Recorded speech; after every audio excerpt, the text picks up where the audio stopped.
आज दोपहर में धौलपुर स्टेशन से निकलते ही उधमपुर दुर्ग एक्सप्रेस में आग लग गई। आग इतनी भीषण तीखी, देखते ही देखते ट्रेन की 3 बोगियों को अपनी चपेट में ले लिया। इनको हेतमपुर स्टेशन पर रुकवाकर आग बुझाने के प्रयास किए गए। हेतमपुर स्टेशन पर ट्रेन रुकते ही मौके पर मौजूद जीआरपी आरपीएफ के स्टाफ ने यात्रियों को सुरक्षित बाहर निकाल लिया, लेकिन उनका सामान उसी में रह गया। आग लगने से एसी कोच की 3 बोगियां धू-धू करके जल गईं। आग की सूचना पर मुरैना के आला अधिकारी और रेलवे के आला अधिकारी घटनास्थल पर पहुंच गए। साथ ही फायर ब्रिगेड की 2 गाड़ियां मौके पर पहुंची और आग बुझाने का प्रयास किया गया। लगभग 2 घंटे की मशक्कत के बाद आग पर काबू पाया जा सका। आग से ट्रेन की 3 बोगियां जलकर खाक हो गईं। ट्रेन वैष्णो देवी से छत्तीसगढ़ के दुर्ग जा रही थी। प्राप्त जानकारी के अनुसार दिल्ली से चलकर करीब 3 बजे उधमपुर दुर्ग एक्सप्रेस धौलपुर पहुंची। धौलपुर स्टेशन छोड़ते ही ट्रेन की एसी कोच में अचानक धुआं उठने लगा। ट्रेन तेजी से मुरैना जिले की सीमा में प्रवेश करते हुए हेतमपुर स्टेशन की ओर बढ़ रही थी। हेतमपुर पहुंचते पहुंचते आग तेजी से बोगियों में फैलने लगी। आग लगने की खबर से सवारियों में हड़कंप मच गया। रेलवे स्टाफ की सूचना पर चालक ने ट्रेन को हेतमपुर स्टेशन पर खड़ा कर दिया। इसके बाद जीआरपी आरपीएफ ने उच्च अधिकारियों के साथ फायर स्टेशन को घटना की सूचना दी। आग जब तक फैलती तब तक आरपीएफ और हेतमपुर स्टेशन पर मौजूद रेलवे स्टाफ ने को ट्रेन से नीचे उतार लिया। देखते ही देखते आग ट्रेन के 3 बोगियों में फैल गई। 3 बोगी जलकर खाक हो गई। यात्रियों का सामान ट्रेन के साथ ही जल गया।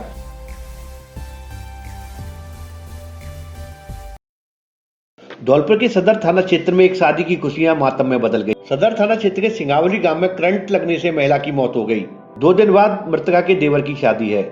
घर में हल्दी की रस्म चल रही थी। परिजन महिला को अस्पताल लेकर गए, जहां डॉक्टरों ने उसे मृत घोषित कर दिया। सदर थाना अधिकारी दीपक बंजारा ने बताया कि सिंगावली गांव में मालती पत्नी नरेश अपने घर में सफाई कर रही थी। महिला के देवर की 2 दिन बाद शादी है। दूसरी मंजिल पर हल्दी की रस्म चल रही थी। नीचे की मंजिल पर महिला पोंछा लगा रही थी। इसी दौरान कूलर छूने से करंट आ गया। परिजनों ने देखा कि करंट लगने से महिला बेहोश हो गई है। वे उसे आनंद फानन में धौलपुर अस्पताल लेकर पहुंचे, जहां डॉक्टरों ने उसे मृत घोषित कर दिया। घटना से शादी के घर में मातम पसर गया है। मेरी मिसेज वो घर पे शादी थी, वो अचानक नीचे आई पोंछा लगाने के लिए। हमको बाद में मालूम पड़ा तो करंट लग गया।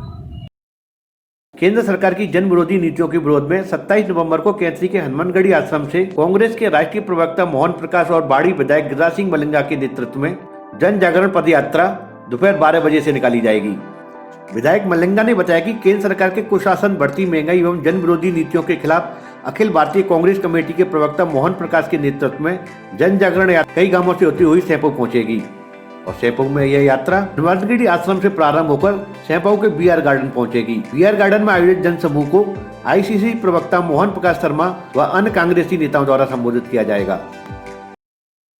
राष्ट्रपति पुरस्कार से सम्मानित देश के ख्याति प्राप्त वरिष्ठ पत्रकार राजीव पटारा की प्रथम पुण्यतिथि पर चंबल प्रेस क्लब की ओर से श्रद्धांजलि सभा का आयोजन किया गया। राजीव पटारा का धौलपुर से गहरा नाता रहा है। वे वरिष्ठ कांग्रेसी पंडित दुर्गादास शास्त्री के भांजे थे और उनका बचपन धौलपुर में बीता था। राजीव पटारा इंडियन एक्सप्रेस, राष्ट्रीय सहारा, हिंदुस्तान सहित कादम्बरी जैसी बड़ी पत्रिका के संपादक पद पर रहे थे। पिछले वर्ष आज के ही दिन कोरोना के चलते उनका दिल्ली में निधन हो गया था।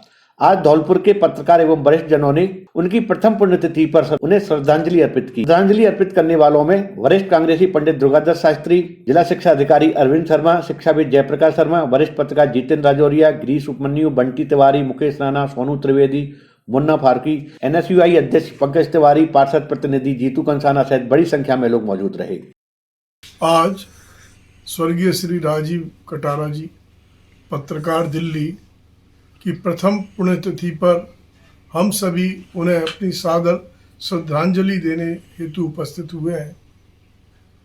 आज के इस अवसर पर मुझे स्मरण होता है कि किस प्रकार देश में कोरोना ने अनेक प्रतिभाओं को, पत्रकारों को, वैज्ञानिकों को, चिकित्सकों को हमसे दूर कर दिया। और उसी कड़ी में श्री राजीव जी, जो भारत के यशस्वी पत्रकारों में सम्मिलित थे, गत वर्ष उनका निधन हुआ। जहाँ तक मुझे स्मरण आता है कि राजीव जी पत्रकारिता के एक ऐसे ध्वजधारक थे जिनमें साहित्यता, साहित्यिक मनोवृत्ति पूरी तरीके से समाई हुई थी। अंतिम समय में वो देश की सबसे गरिमामयी हिंदी पत्रिका कादम्बनी के अंदर सह संपादक के रूप में अपनी सेवाएं दे रहे थे। मेरा उनसे व्यक्तिगत परिचय भी बाल्यकाल से रहा और शुरू से मैंने देखा कि अध्ययन के प्रति उनकी असीम अभिरुचि थी। बाड़ी के तुर्कपुरा गांव में आज एक मगरमच्छ निकल आया। मगरमच्छ निकलने से गांव में दहशत फैल गई। ग्रामीणों ने वन विभाग को सूचना दी। वन विभाग की टीम ने मौके पे पहुंचकर मगरमच्छ को पकड़ा। मगरमच्छ निकलने से बड़ी संख्या में ग्रामीण लोग इकट्ठा हो गए। वन विभाग की टीम ने मगरमच्छ को पकड़कर उसे सुरक्षित स्थान पर छोड़ दिया।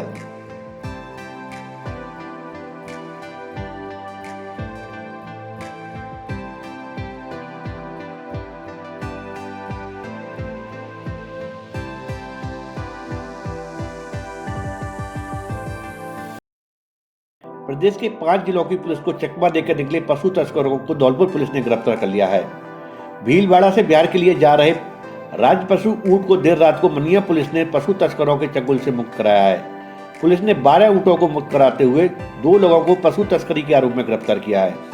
मनिया थाना प्रभारी सुमन कुमार ने बताया कि देर रात मुखबिर से बरेटा पुलिस को ऊंटों की तस्करी होने की जानकारी मिली थी, जिसपर चौकी प्रभारी अजय सिंह ने नाकाबंदी करके मुखबिर द्वारा बताए गए ट्रक को रोक लिया। ट्रक की जांच करने पर उसमें 12 ऊंट ठूस कर भरे हुए थे। ट्रक में मौजूद दोनों पशु तस्करों को गिरफ्तार कर लिया। थाना प्रभारी ने बताया कि चौकी पर पकड़े गए ट्रक को थाने लाकर ऊंटों को सकुशल बाहर निकाल लिया।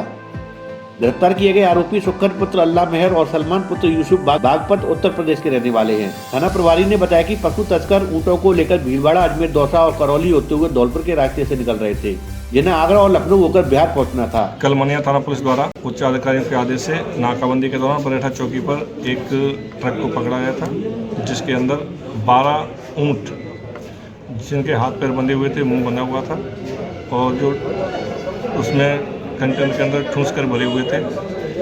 जिनके पकड़ने के बाद उनसे पूछताछ की तो उन्होंने बताया कि भीलवाड़ा से और बिहार इनको काटने के लिए लेके जा रहे थे, वध करने के लिए लेके जा रहे थे।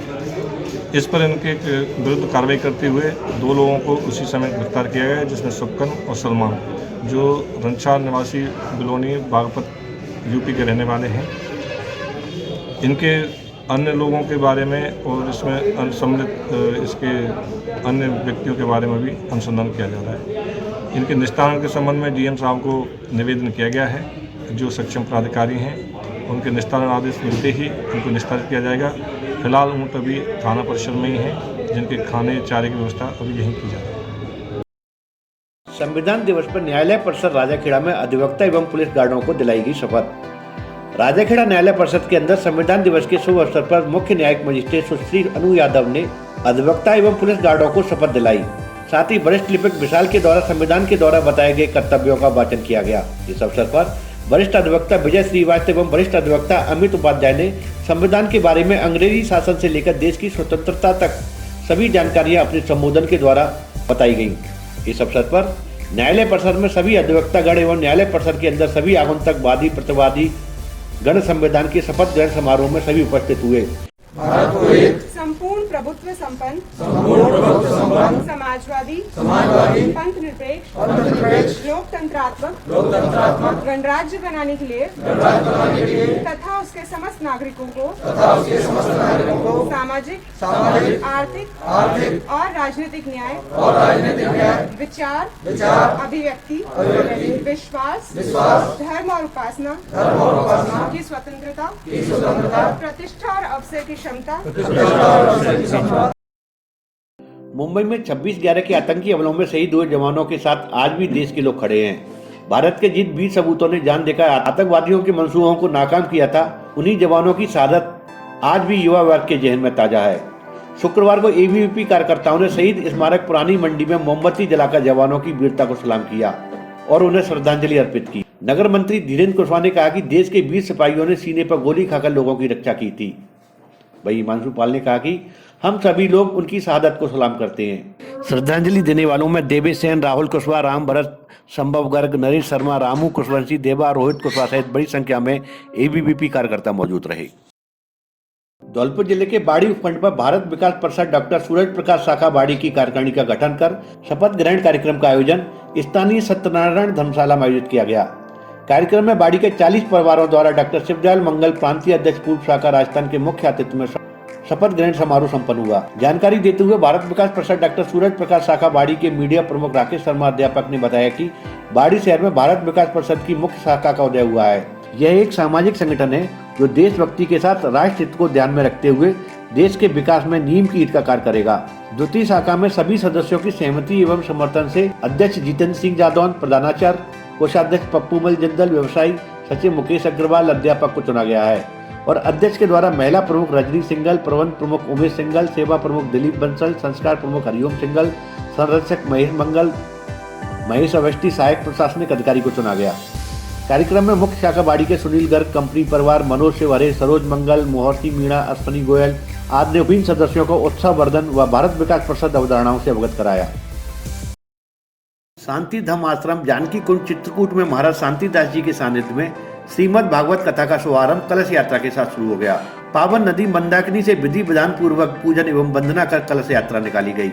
यह भागवत कथा ब्लॉक कांग्रेस अध्यक्ष विनीत शर्मा द्वारा कराई जा रही है। कलश यात्रा के दौरान परीक्षित विनीत कुमार शर्मा समेत साधु संत एवं भारी तादाद में महिला पुरुष श्रद्धालु साथ रहे। कथा का वाचन करते हुए भगवत आचार्य तापमान शास्त्री ने बताया कि भगवान की प्राप्ति ज्ञान वैराग्य भक्ति से होती है। उन्होंने कहा कि भक्ति के बिना भगवान की प्राप्ति नहीं होती। परम पिता परमात्मा की प्राप्ति का सुगम साधन भक्ति है। कथा के पहले दिन धुंधकारी की कथा का वर्णन किया गया तथा उसके साथ गौकड़ की कथा एवं सुखदेव जी के जन्म की कथा का बखान किया गया। कथा के आखिर में पांडवों के चरित्र का भी वर्णन किया गया। आखिर में श्रीमद् भागवत कथा की आरती उतारी गई और श्रद्धालुओं को प्रसाद वितरित किया गया। इस अवसर पर रामकिशोर दास काकाजी, ताराचंद शर्मा, भगवान दास, रविंद्र शर्मा, हरिराम शर्मा, रामविलास दास, माधव दास, लोकेन्द्र शर्मा, धनंजय शर्मा, ऋषि कुमार, शिव कुमार, सतवीर शर्मा, योगेश भारद्वाज, गोपेश शर्मा, तुषार शर्मा, हर्षित शर्मा सहित बड़ी संख्या में श्रद्धालु और भक्तगण मौजूद रहे।